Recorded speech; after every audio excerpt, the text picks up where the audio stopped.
introduce the members of the Judicial and Bar Council. Honorable Justice Jose Catral Mendoza, Chairperson of the JBC Executive Committee and regular member representing the retired justices of the Supreme Court. Honorable Judge Toribio E. Ilaw Jr., regular member representing the private sector. Honorable Justice Noel Jimenez Tiham, regular member representing the Academy. And Honorable Judge Franklin J. de Monteverde, regular member representing the Integrated Bar of the Philippines. The public panel interview of the candidates for the position of Associate Justice of the Supreme Court will now resume. Your Honors, the candidate to be interviewed this afternoon is Court of Appeals Associate Justice Maria Filomena D. Singh. Good afternoon, Justice Singh. Please stand up and raise your right hand. Do you swear to tell the truth, the whole truth, and nothing but the truth in this public panel interview of the JBC? So help you God. Thank you. The first to interview Justice Singh is the Honorable Judge Franklin J. de Monteverde. Okay, thank you, Attorney Marife. Good afternoon, Justice Monet. Good afternoon, sir. Yeah, I recently interviewed you. Yes, Your Honor. I think in Okay, so I have no further questions. I'll pass this time. Okay, good luck, Justice Monet. Thank you very much, Your Honor. Thank you, Judge de Monteverde. Our next interviewer is the Honorable Justice Noel Jimenez Tiham. Thank you, Attorney Marife. Good afternoon, Justice Monet. Good afternoon, Your Honor.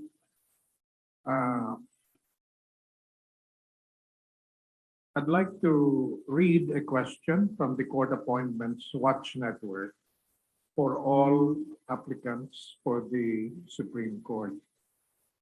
How would you address issues relating to access to justice?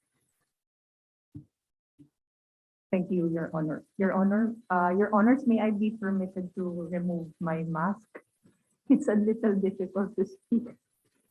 Thank you po. Well, issues on access can be addressed both by adjudication and administratively through reform initiatives, Your Honor. So through adjudication, if the proper opportunity arises in a case that is to be decided, then we can address the issue of access. But more often, we do it through our reform initiatives, Your Honor. And we've done that continuously over the years. The Supreme Court has done that continuously over the years through a lot of projects. Well, the most visible would be the Justice on Wheels project, Your Honor, and other projects relating to gender equality and inclusivity.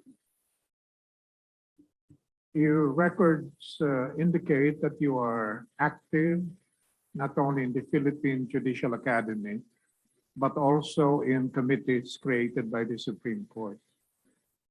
Considering that members of the Supreme Court are not allowed, as a general rule, to undertake any other activities such as teaching, such as lecturing in programs for the benefit of lawyers and judges.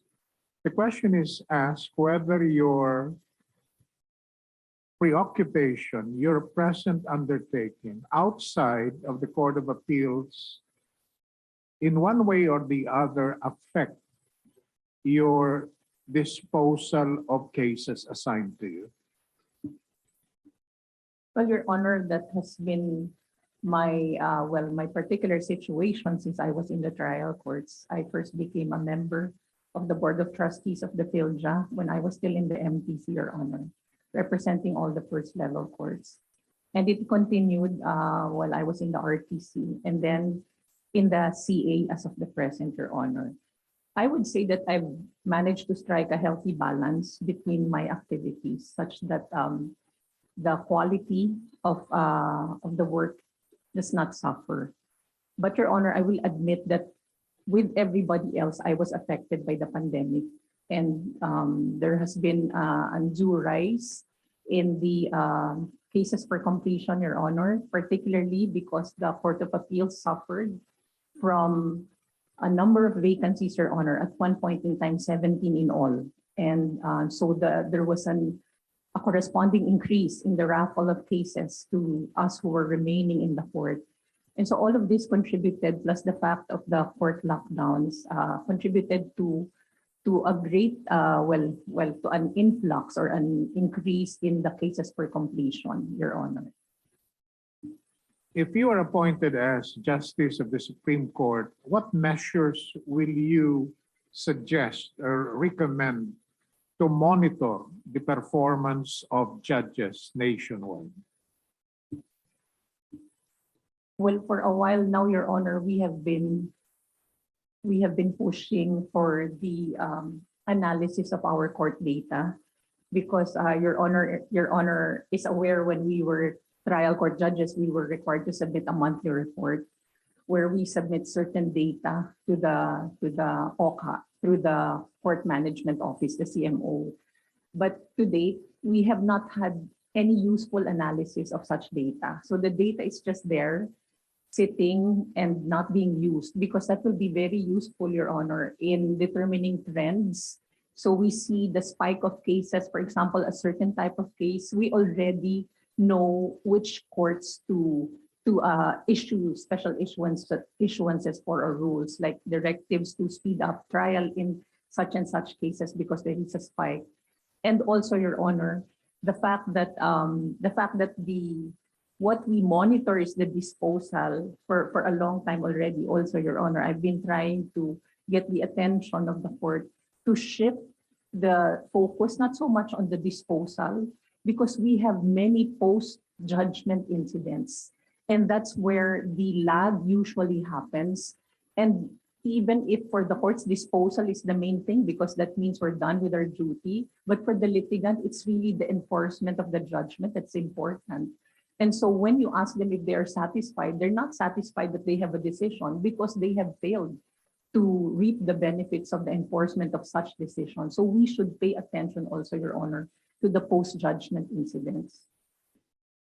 In your opinion, do you think the public has a right to know how the Supreme Court decides cases, considering that under the internal rules, deliberations are supposed to be confidential?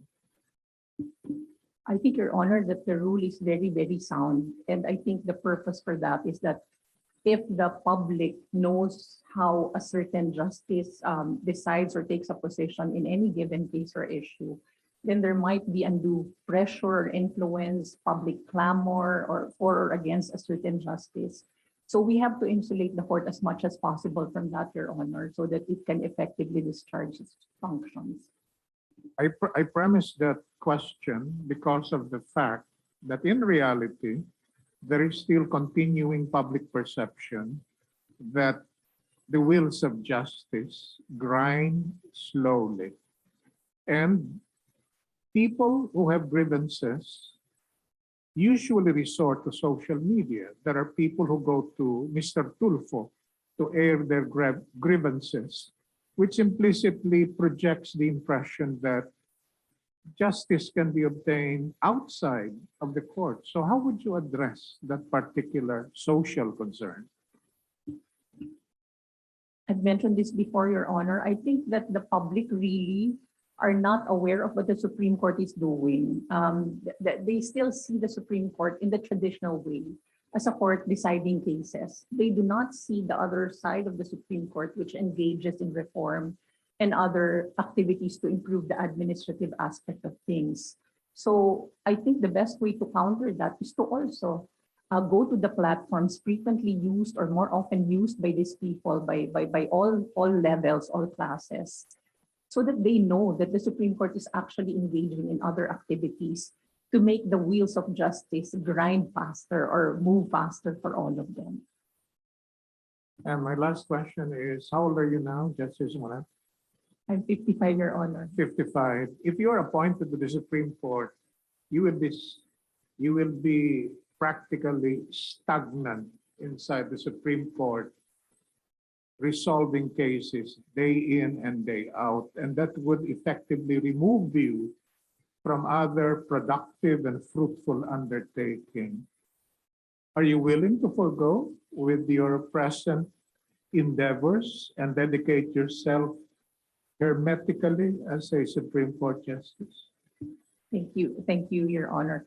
I think, Your Honor, that I do not necessarily have to give up all. Like teaching, yes, I understand that very well. But I know that the Supreme Court justices, the associate justices, and even the Chief Justice engage themselves in other activities through their committees, Your Honor.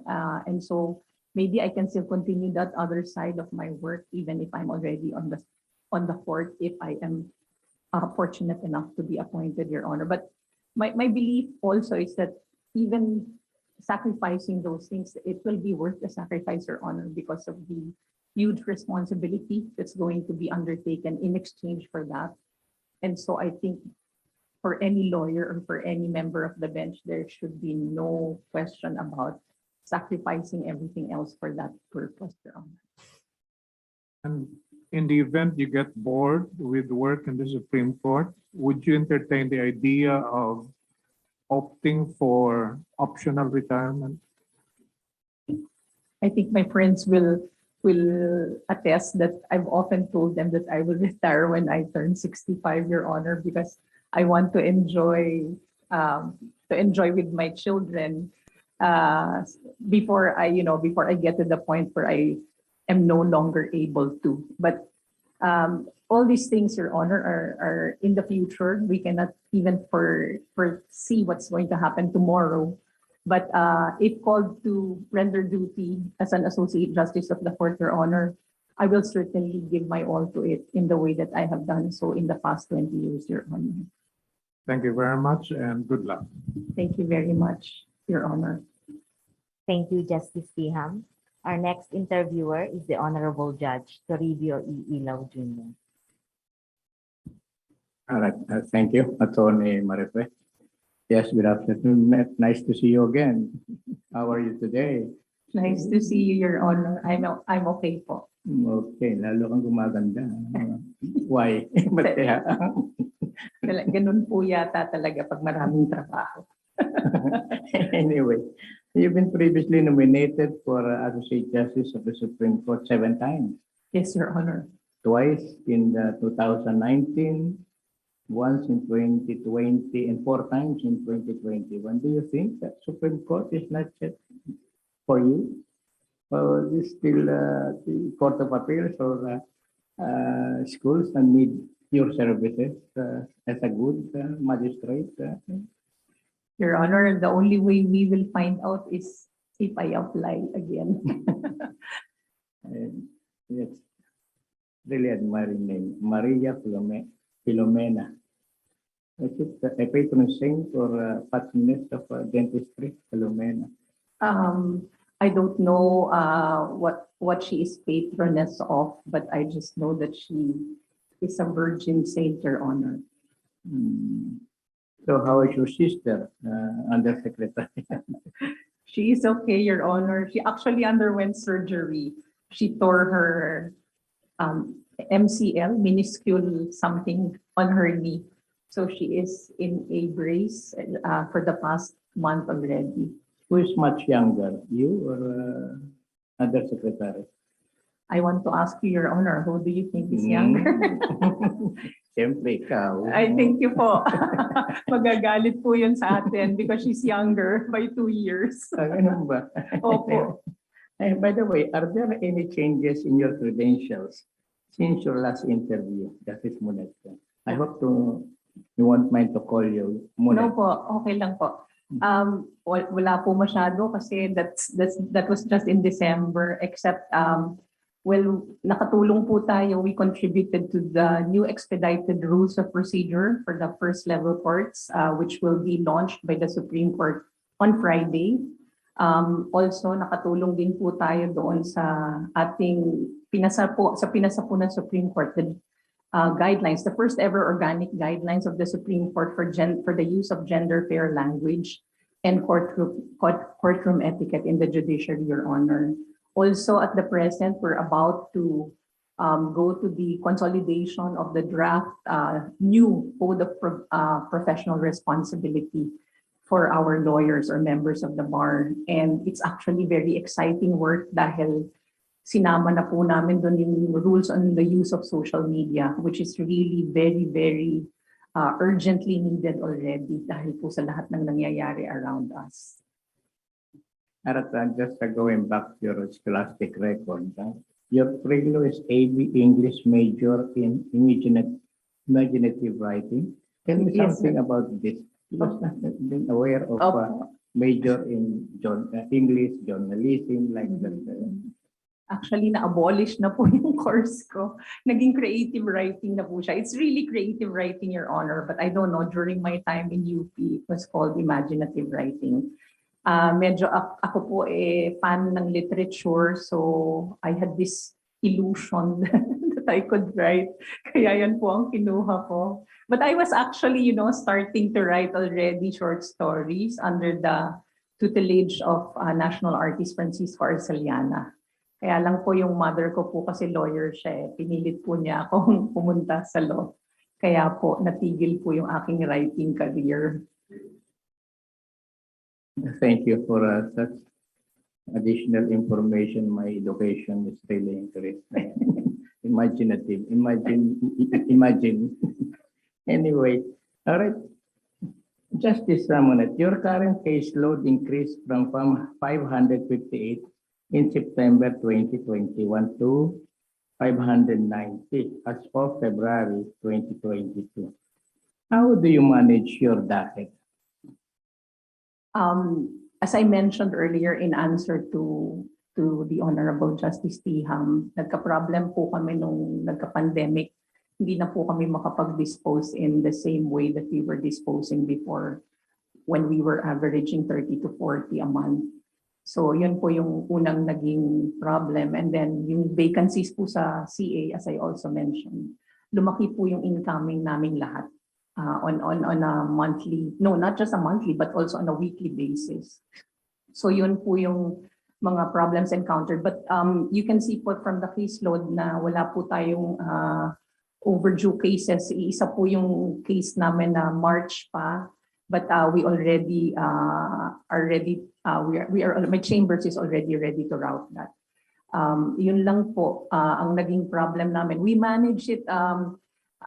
Kasi po yan, we manage it on the basis of our case information system, which is computerized or automated. So nakikita po namin sa alerts, ano na po yung right for action, ano na yung right for submission for decision. So we are guided by that.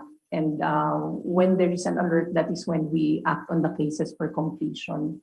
But otherwise, yung sa submitted for decision, wala pong problema because we ourselves, we do our monitoring on a case, on a month-to-month basis po. Browsing over your PDS, with respect to cases where you inhibited, it was mentioned about CAGR SP number 140198. The title of the case is Basis Conversion and Development Authority et al. Versus Honorable Toribio Ilaw Jr. What is this case about? Baka nakita ko po yung pangalan niyo. Hindi po, all the cases po I inhibit from either I had a participation when I was a trial judge or I am related either to the law firm, I was a member of a law firm before, Your Honor, or to the lawyer because of previous attachments which no longer exist, Your Honor. That your employment with the private lawyers, Poblador. Is this Alex Poblador? Opo, opo. I was with them for 10 years. But he's not related to my former boss, Hmm. Honorio, no. I don't think so, Your Honor. All right, going back to your answer to the question of Justice Tiham.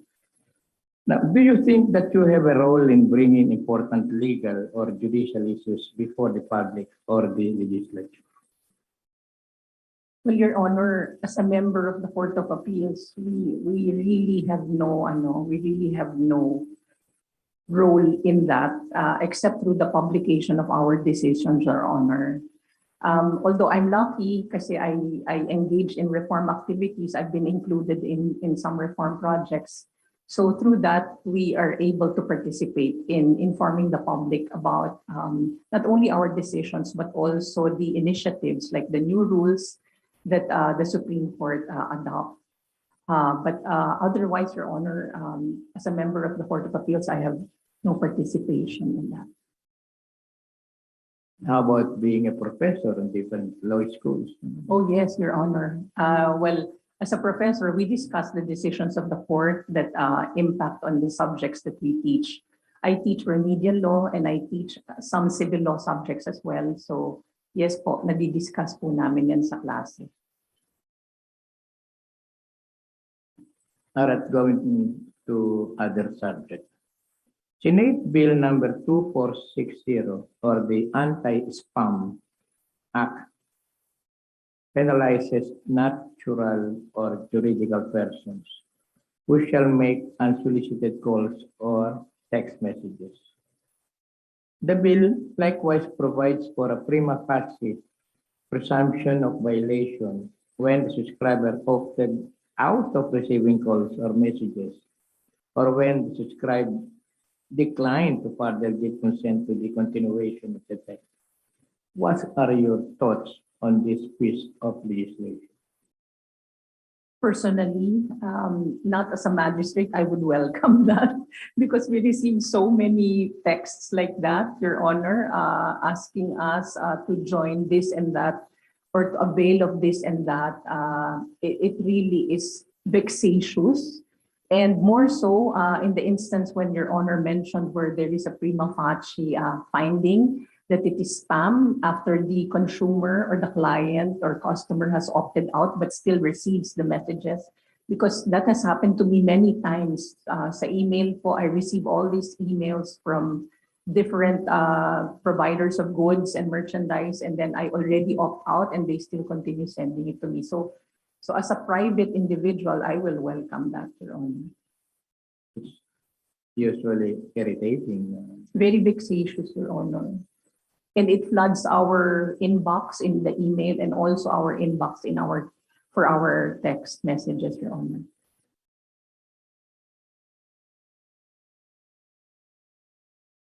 All right, let's go to a decided case by the court.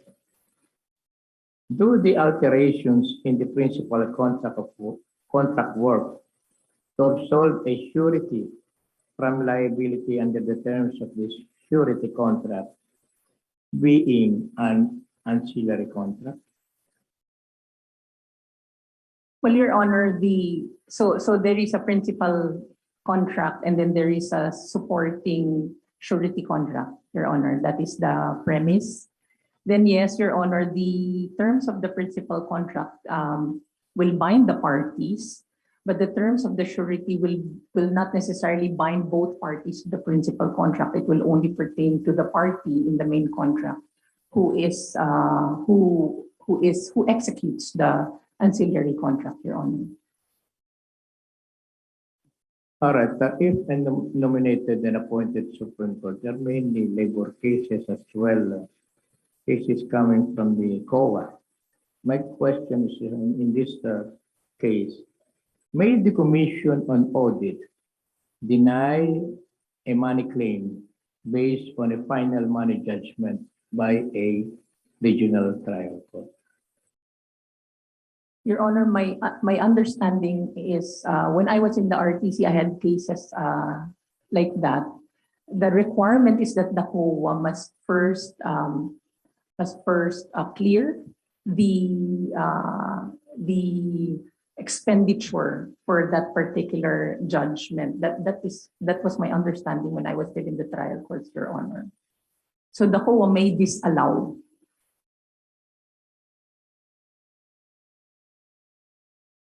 For a question of disallowing or allowing. Yeah. And what are the final decision of the regional trial court? Then it cannot be enforced, Your Honor. If the COA disallows the disbursement, there will be no money to pay it. Not reminding me of this case, the Star Special Corporate Security Management et al. Versus COA et al. GR number 225366. Only September 1, 2020. All right, my last and final question, Justice. Justice Mendoza is excited to ask questions. My last and final one. What makes you happier than anything? I have to say, seeing my children happy. How many children do you have? One? I have 4 children, Your Honor. 3 boys and only 1 girl.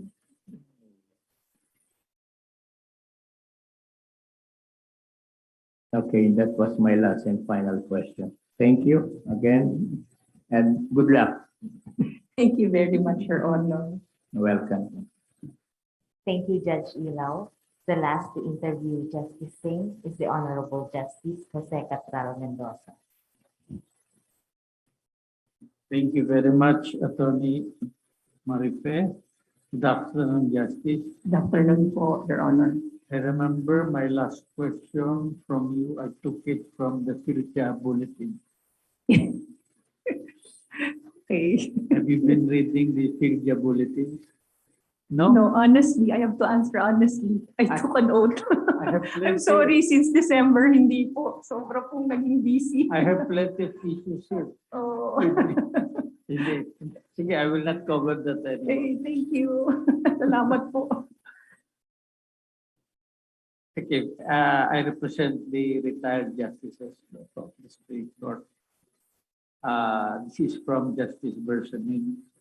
Are you a judicial activist or an advocate of judicial restraint? I will have to say, Your Honor, that the circumstances will dictate which philosophy should be followed. There will be times when probably more often than not, judicial restraint, Your Honor, I will favor. Because the Constitution in very clear lines has delineated the powers of the 3 great branches of government. So judicial restraint for me, more often than not. But there will be occasions also, I know, Your Honor, when activism will be required of the court. So probably, Your Honor, there will be exceptional cases. So you're more or less a conservative. Yes, Your So Honor. you are an originalist or a textualist? Well, not textualist every time, Your Honor, as I mentioned. Kasi meron po naman talagang instances when the text does not reflect the spirit. You're a believer in the living constitution and pragmatism. Yes, Your Honor, to the extent that we have to accept that if we allow the Constitution, or if the court continues to interpret the Constitution as worded by the letter or by the text without regard to the evolving changes in society, then it might end up as a dead letter law at some point. Generally, you're an advocate of judicial restraint. Yes, Your Honor. As I said, no, more kasi ngayon po sa circumstances natin, we have a very good constitution at the present. So there is very little opportunity for activism at this point. So, how about judicial overreach? What is your understanding? It is when we exceed our powers or our jurisdiction, when the judiciary or the specific courts vested by law with jurisdiction exceed their authority.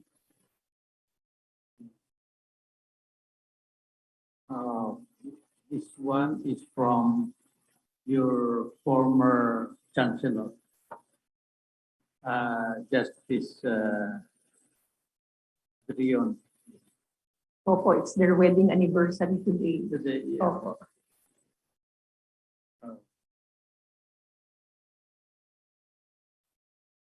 What is unprotected speech?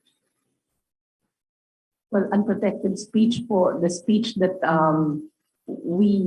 the law does not protect because it's wrong or illegal to begin with, like yung mga instances of pornography po, speech inciting to rebellion, mga ganun po.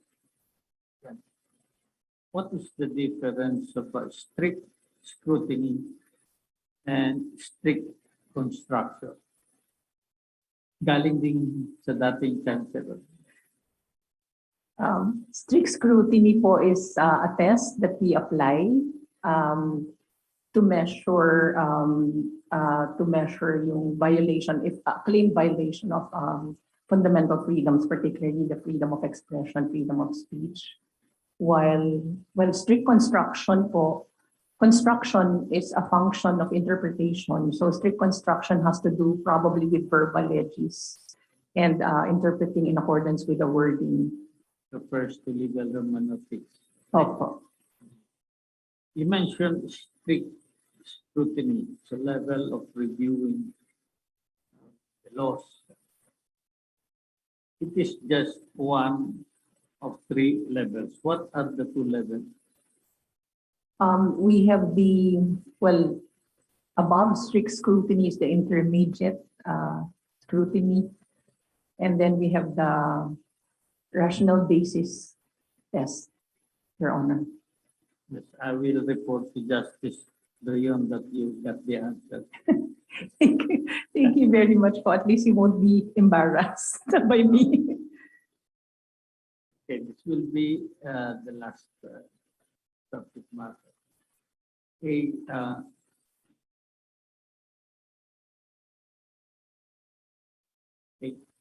the Constitution, particularly Article 9, Constitutional Commission, sub-Article C, Commission on Elections, Section 1, Paragraph 2, provides that in no case shall a member of the Commission be appointed or designated in a temporary or acting capacity. Do you think that the appointments made by the President recently during recess of Congress belong to this category of prohibited appointments? I know, Your Honor, because we are also aware that appointments by the President or the appointing power while Congress is in recess, meaning the Commission on Appointment is not active, are valid until the official action of the CA. What is the difference between an appointment or this appointment in an acting or temporary capacity and an ad interim appointment? Your Honor, I believe the ad interim appointment is intended to be translated to a permanent appointment once there is confirmation, while the other one is really temporary. It's just for a fixed duration, Your Honor.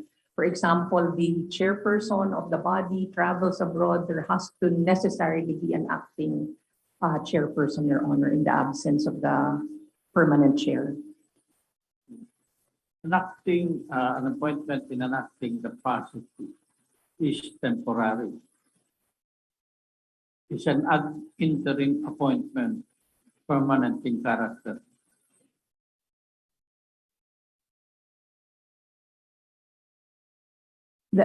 Yes, Your Honor, except that the ad interim still needs confirmation. It is permanent.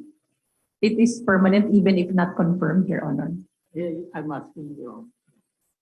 Oh, no, that's my answer, Your Honor. I see. The ad interim is not permanent until there is confirmation, because necessarily without confirmation, that appointment cannot be permanent. Would you like to reform your answer? So it's the wrong answer. So Not it is, really. it is permanent until, how do we say that, reversed by the commission and appointment.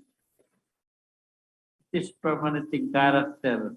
It is effective until disapproved by the commission on appointments or until the next adjournment of Congress. Yes, thank you, Your Honor. Matipag versus 25. Anyway, I will not ask na from the Philia Bulletin. Sige, those are my last questions. Thank you very much. Thank you very much, Your Your Honor. Thank you, Justice Mendoza. Thank you, Justice Singh, and good luck po. Your excuse po. That concludes our public panel interview for the position of Supreme Court Associate Justice. Thank you po. Thank you very much, Attorney Matt. Thank you, and every